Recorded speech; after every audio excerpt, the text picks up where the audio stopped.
who is also from 98 batch, is also here. So I welcome you all and thank you for joining on the Saturday evening when I think is the time for party although. And I special thank to Shovik, your class CR, who has been very helpful and to organize this session.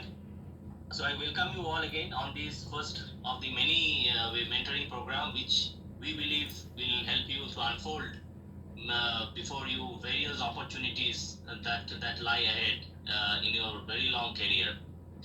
I said we, but who am I or who are we? So let's begin that with this introductory session. So we are actually a civil engineering graduates, the class of 2000, which widely known to as a Y2K group, graduates of the civil engineering department of the famous Jadavpur University. And I am Devarga Datto, one of the 100 graduates we have in the class of 100. With me we have my dear classmates Minakshi, Monish, Purnashish, Sujoy, Kamal, Surajit, Arindam, along with many others. And as we move closer to celebrate the civil engineering, the silver jubilee of our graduation, we thought to give back something to our alma mater. We have many plans. We have a lot of plans, but among other plans, we thought to conduct this mentoring session to bring before you all the various opportunities that you have that lie ahead, and show the different career paths that as a civil engineer you have. That from our real life experience, we will share all these things over the next few sessions. And in the series of these webinars, our friends who currently holds various major portfolio in various government or private organizations, or who are like currently professors and researchers, will spare their precious time for you all. As already I have communicated through our email, that today our dear classmate Arindam will talk on the career paths as civil graduate in the area of this digital transformation. To give a very brief of introduction of Arindam. Arindam is a graduate civil engineer from our alma mater, Jadavpur University. He did his graduation with an honors degree in the year 2000. After that, he did his master's in aerospace structures from IIT Kanpur. Thereafter, he did his PhD in mechanical engineering, not civil engineering. We try to focus on that. He did a PhD in mechanical engineering in the year 2008 from University of Iowa, USA. And over his experience, he has got a very vast experience in structural engineering. Currently, he is a chief technical officer in Vias 3D, stationed in Houston, Texas. Before I hand the baton to Arindam, I just want to request you all to follow the rules that we expect from you. We'll appreciate if you can keep yourself muted over the entire session. Keep your questions ready in the chat box. If you have any further queries, you can send it to the email that is displayed over here. And most importantly, we want your feedback, because that is very important. We want your feedback for all the upcoming seminars and webinars, and we'll share a link through an email, although the link for this feedback is already shared in the chat box. It will take only a minute to run through that survey. So that's it. That's all from my side. It's over to you, Arindam. Yeah, thank you. So, sorry, it's the lobby thing is popping up. Give me a second. I'll try to share my screen. My video is for some reason not working, but I'm not very good looking, so it should be okay.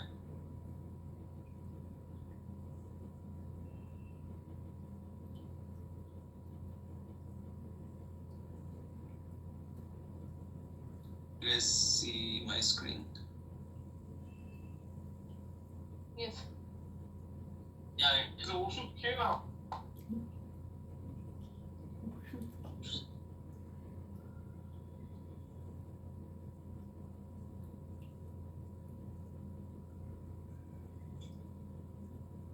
Sorry, something is happening here. Let me reshare one more time.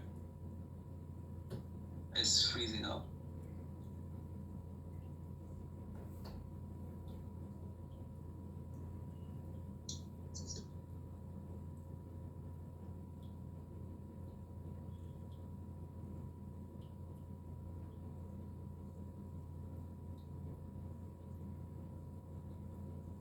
Okay.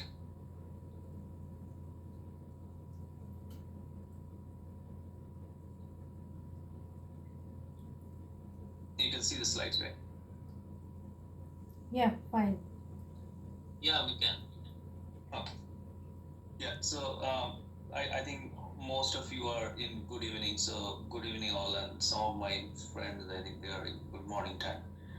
And I'm kind of the guinea pig of this. So we are starting with this initiative, and as Debargo mentioned, I think we have been discussing as seniors of Jadavpur Civil how we can, I guess, in real terms, give back something. And one of the things that come up is maybe sharing our thoughts and our experience, and also our struggles. There are always struggles behind everything, and our inspiration, so that the next generation of civil engineers can carve their own path. So we, so it's an initiative towards that. So I took something to present to all of you from my own experience. So it's a very like tip of the iceberg, and there are many other things which my friends will probably share down the line.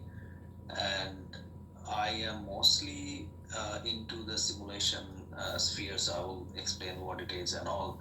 And so it is very focused on that. But I think I can also tell you the world is pretty big. There are a lot of opportunities, and if you are passionate about it, then you will have a very good and fulfilling career. So my name is Orignam, and I just have to have this disclosure because of I have a lot of engagement with many different companies and organizations. So anything I'm mentioning here is just my personal opinion, so that may or may not be in agreement with other organizations and other people. And if you want to contact, we have given the general email ID. So we would like to hear from you. There will be a survey section, so please look into that. And based on your feedback, we'll try to see what else we can do or how we can change things in the future. So sorry, my slides are not moving. Okay. So I'll briefly talk about my journey, and my journey in the sense I will try to relate it to what you guys are learning and what I have learned, and I'm being applying those learning. Sometimes people say that, oh, you learn everything in industry, universities and college education doesn't teach. I strongly disagree with that. I think it teaches you a lot. We just sometimes don't know how to map it, but it gives you all the ABCDs, which you will make words and sentences in the future.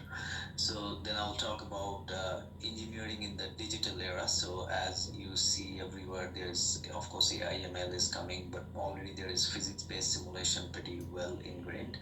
So I professionally and academically have been involved in this area, so I'm keeping my conversation mostly to what I know. We'll talk about some industry applications. So that's where I hope you will see that its possibilities are endless. You just have to be passionate and explore those.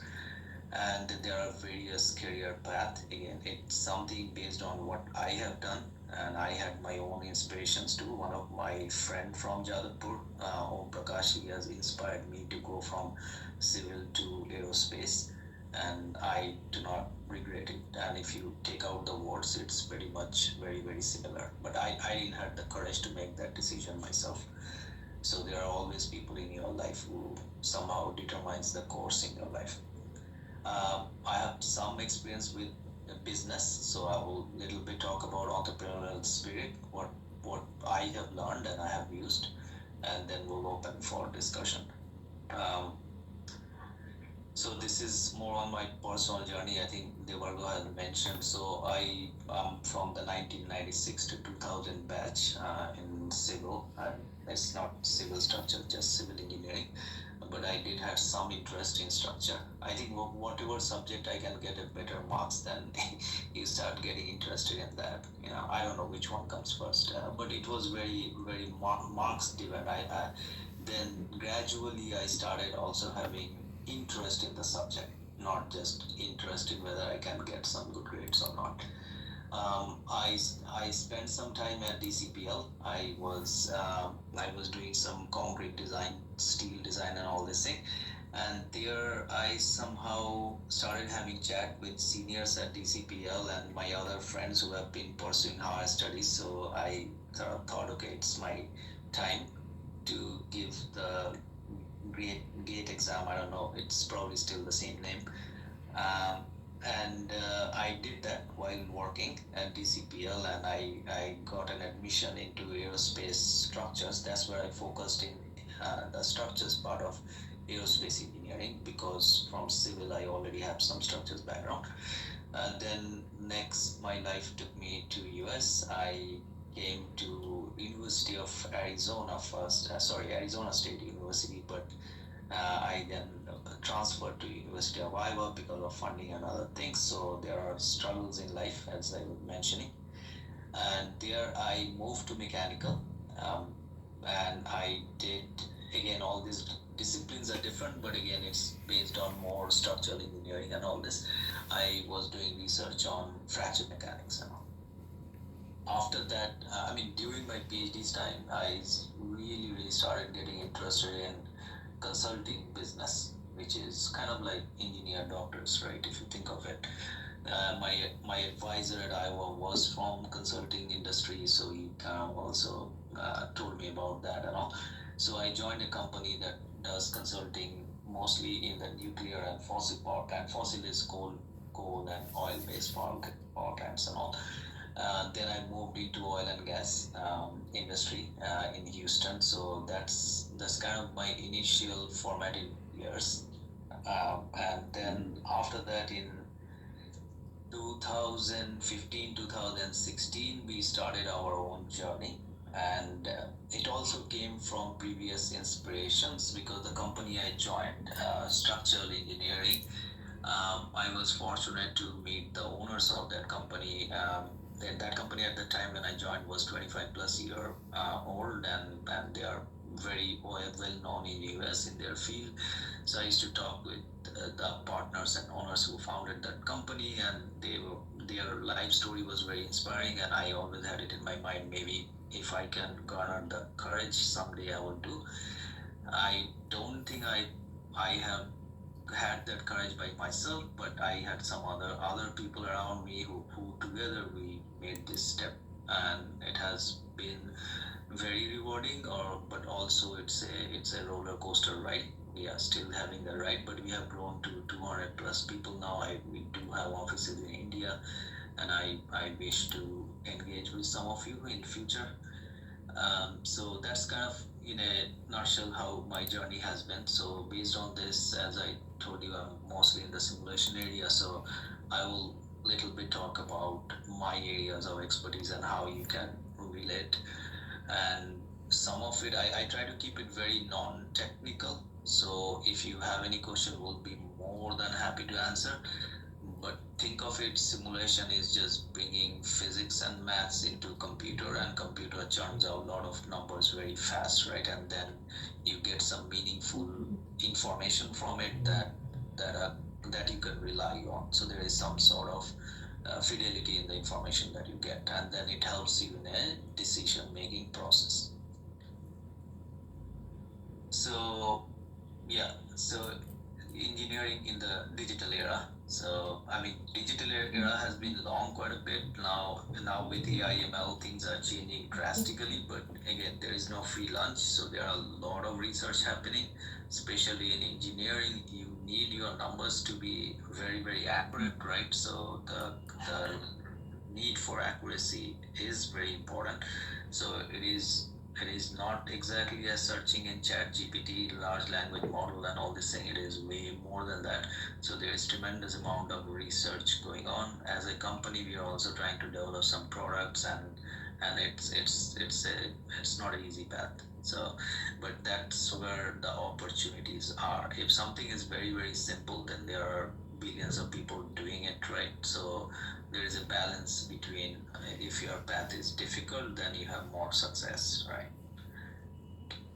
um, yeah, so this is something I actually, during my master's time and also my PhD, I started thinking about this, and I mean, it may sound funny, but I'm just being very open.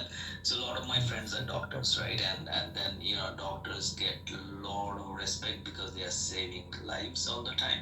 I think it's just more visual because you see directly that they are saving.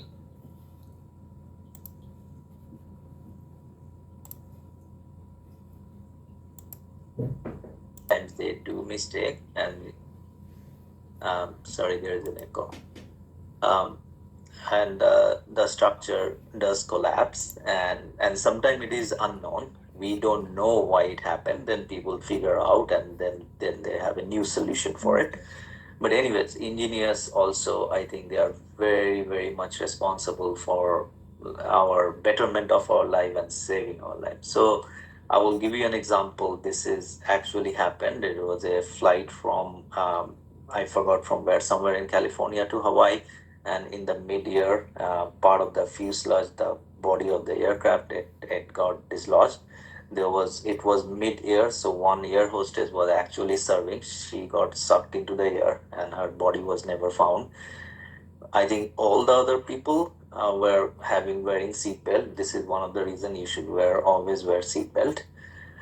So I don't think there was any other fatalities, but there were injuries. The flight was able to safely land. The pilot brought down the flight below 10,000 feet, which is like you have enough oxygen so you can survive. But there were some flaws in the structure, okay, and there were a lot of research done, and after that, aeroplanes were made safer from that failure mode. So this kind of stories used to inspire me. Like, what am I doing? I mean, am I just studying and getting some grades and getting a degree and getting some money every month, or is it more than that? So if you're looking for a little bit more than that, so this can give you sort of like a personal gratification, right? Also makes you humble when you think of what you are doing.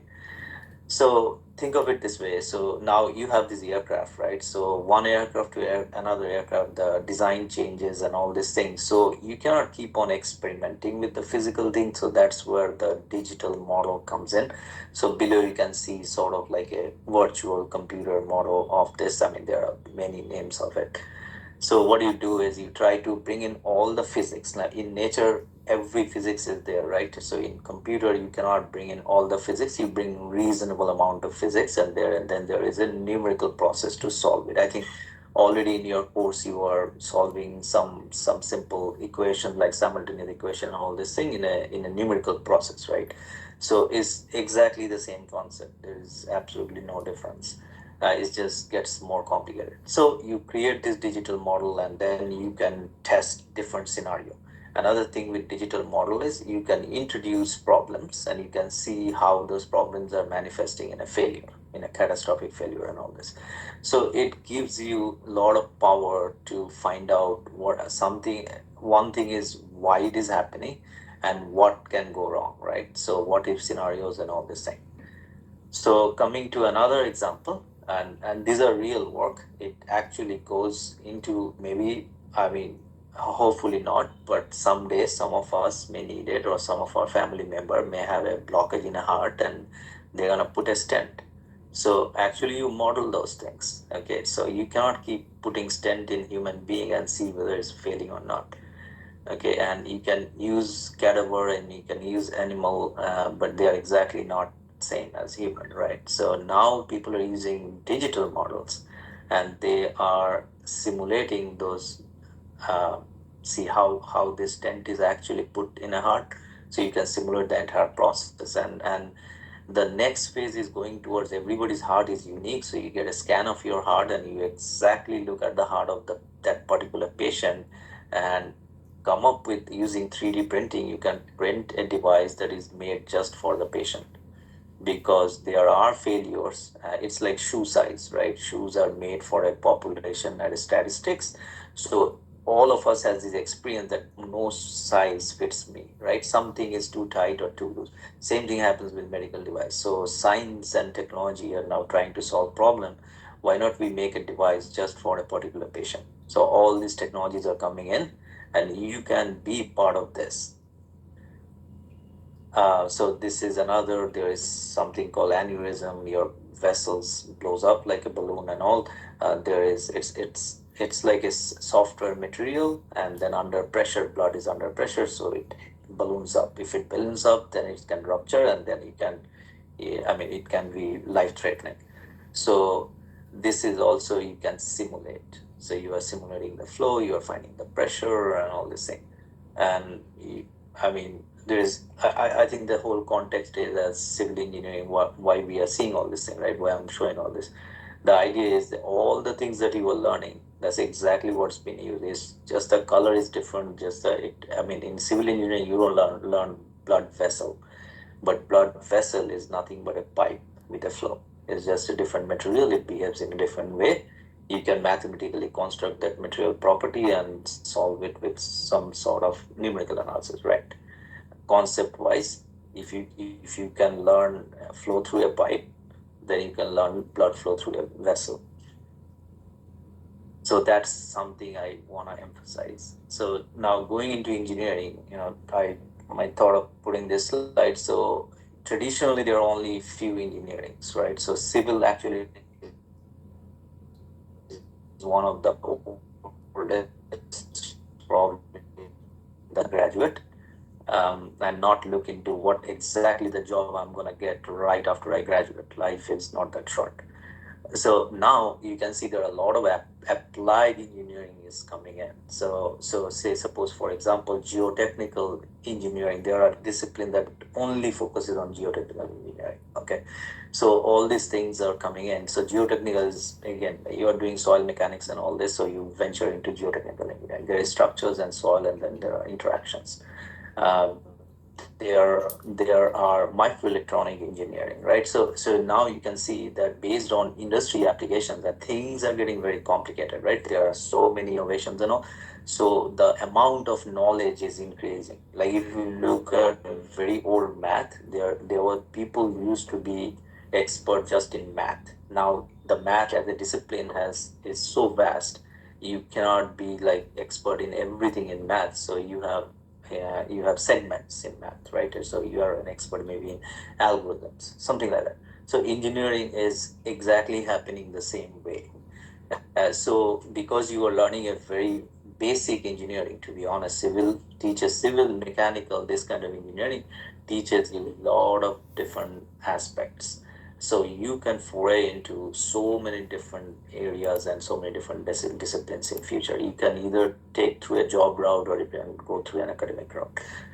And these are all very multidisciplinary in nature. Sorry, my slides are a little slow. Um, I'm unable to share my sound. Sorry about that. It worked well last night. I tried with the Virgo, everything was fine. I don't know. So you won't be able to hear the sound, but you can just search it. A Disney movie, how they simulated a hair. Okay. And why I'm showing this, it looks funny, but it's not funny. Even the reason I included this, even for a Disney movie, they actually bring in springs and all. They simulate springs. Okay. I don't know if you guys have interest in this, but if you look into it, they do some sort of analysis. Okay. The exact thing that you and I will do or we are doing. So your hair is like a spring, it curls up, and so anyways, not spending too much time on this video, but this is very interesting. So they have a code. Okay, the exactly right code for this. There are some physics, but the only problem is this is, as long as this visually looks realistic, you are okay. You are actually not looking into, okay, what's the damage in my hair, what's how much exactly it is elongating and all this thing. So when we use simulation in engineering, it's almost like a Disney movie, but it's not Disney movie. Think of it, it's a very extremely realistic Disney movie. So that's what it is. So to make it extremely realistic, there are thousands of people doing research. We use their research knowledge, and then we incorporate into industry application. But I just wanted to show you it's all relatable. So this is a real thing. Okay, so this is something that a doctor may depend on to save somebody's life. So you have to be very, very exact. Again, this is a cutting edge research. It's not that it has already come and doctors are using it, but there is a big consortium, and we work with a company, Dassault Systems, and they are developing this, and Stanford and some other universities, they are both their medical faculty as well as engineering faculty. They are uh, having a joint program. Uh, then FDA, USA FDA, Food and Drug Administration, they are a regulatory organization. They are also part of this. So this is where we are bringing in a lot of physics with maths and science, right? So and it has, if you think of it has structural problem, it has fluid mechanics problem, it has electromagnetic problem, because your heart is a pump that's been moderated by electromagnetic waves. So it has all the possible physics that you can think. So to solve this problem, you need all the faculty. You need electrical engineers, you need mechanical engineers, you need civil engineers. Trust me. So these are very, very exciting. And I think if you guys are looking for higher studies, some of our friends who they are professors and all right now. So I think they will represent, they will tell their stories. But I think you should think about the possibility of having higher education. It opens up your heart and mind, and it you can see the world in a very different way. Okay, so if you can hold your breath for a few years, do a master's and all, I think it's extremely rewarding. And you can always recuperate that missing money in the future. So the 24 months that you are not getting salary, you can recuperate that in your lifetime. So anyways, these videos, I mean, you can search, there are plenty of these videos. So here what I'm showing is what is how do we make simulation realistic, right? So that video looks nice and all, but how do you know? So there are a lot of things we do.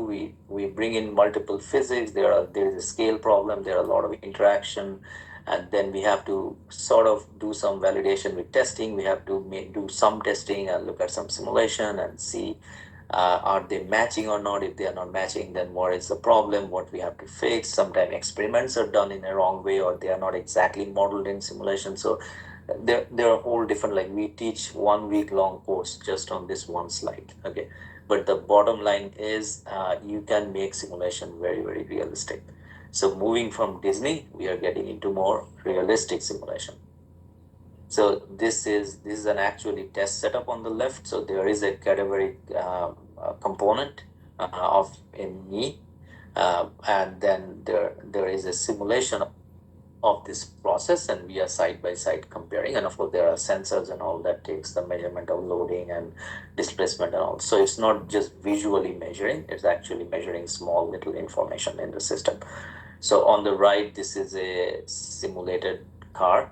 So they are doing a crash analysis, and they do crash 1 or 2 cars. It's extremely expensive.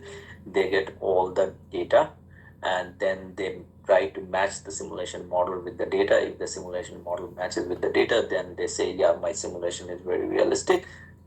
And they keep changing the speed of the car, then the buffer zone, or whatever you want to change, right?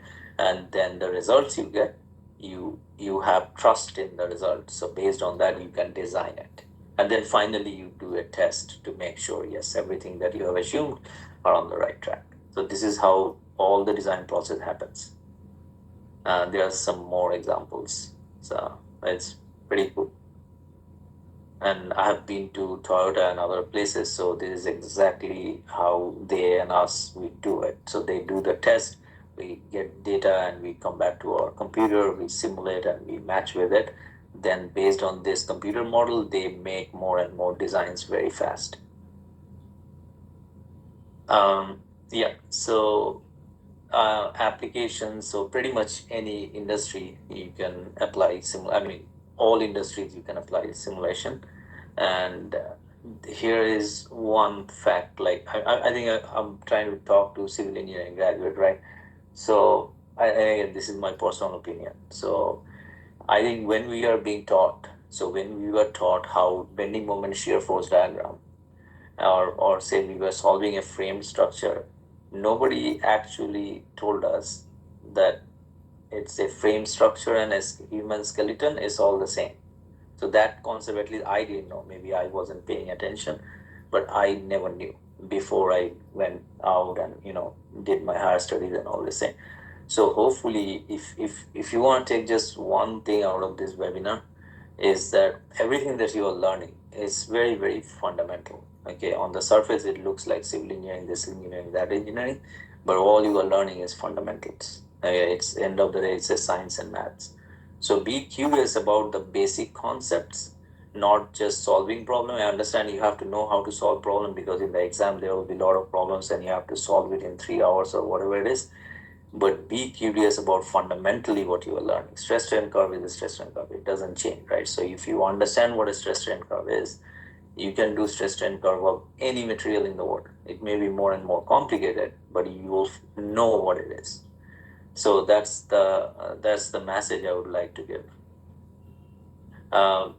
What we do, right? So in various industry, what happens? Why industries are different? If you think of it this way, so their functional requirements are different. The aerospace industry, the functional requirement is to fly a plane in the air with a structural integrity. The structure should not collapse, right? Shipbuilding industry, put a vessel that with buoyancy is floating and is stable, not toppling off, and also structurally stable. Based on if you look at a magnetic resonance imaging machine, so their functionality is different. You need to have certain wavelength and with certain intensity, and it should attenuate in a certain way, right? And then there is also a noise problem, there is a cooling problem in that machine. So functionality defines what you are going to design against, and that defines what physics are dominating. So it's all about different industry has different physics that dominates the problem. But how to bring a physics in a numerical model and solve it, that process is very, very similar. Okay. And again, I'm probably repeating myself, and civil mechanical kind of discipline gives you a very, very broad fundamental exposure to the physics of the problems. I know personally a lot of people who have done civil open channel flow, and then now they are doing CFD analysis of any flow anywhere. Okay, so there's no difference, but their interest started from solving open channel flow. So here is the value of simulation in the design process. Sorry, Devarga, how am I doing on the time?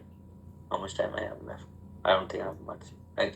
Yeah, I think you can have like another 5 minutes. So. Okay, so I just wanted to go through these slides quickly just to cover it. So it's in the design process we can use simulation. Okay, instead of doing a lot of tests, you can simulate something. Again, there are software. So this is a plant. Again, I think we'll try to share this slide so you can take a look at it. There's so many different things goes on in a plant, so you can simulate individual aspects of it. Okay, so again, this is some examples. So I'll cut short this. It's like how you avoid risk and all this thing using simulation. So you cannot wait for a tank to collapse. These are like big tanks that you will see in Haldia and all this. So sometimes they have problems. Okay, and you have to find out what you need to do. So you cannot wait for